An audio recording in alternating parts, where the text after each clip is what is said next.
ស្លាប់ទៅហើយតែប្រលឹងនៅឈាមខ្ញុំនៅស្រែឆ្ងាយដាំអស់កលបត់ឲ្យញាក់ក្រោកឡើងមកជួយប្រយុទ្ធដៃកាន់អាវុធកំចាត់សត្រូវដេញចោលចង្រៃជាតិចោលស៊ូពូជអាចោលកំហូចមានព្រៀមទៅទឹកដីខ្មែរយើងតពូជកូនចៅដូច្នេះខ្មែរត្រូវខំថែរក្សា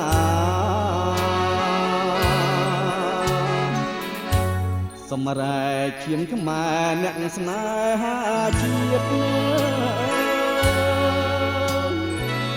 ស្រែឆ្ងាយម្ដងទៀតអស់ជាតិខែមរា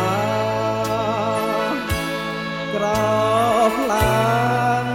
កូនខ្មែរស្រុកស្រែចំការជួយរាយប្រហាចោលបំផ្លាញជាតិ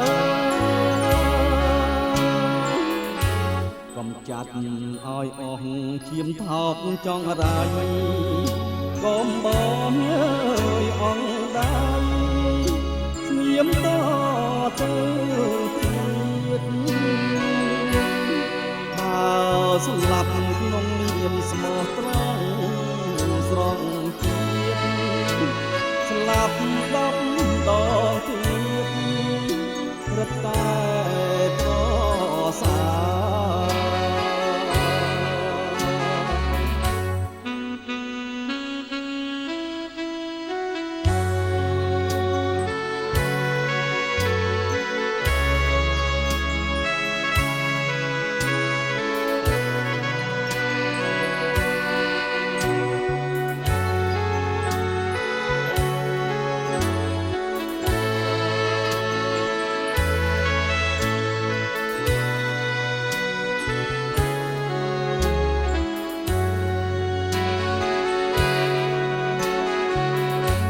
សម្រែកឈាមខ្មែរអ្នកស្នេហាជាតិ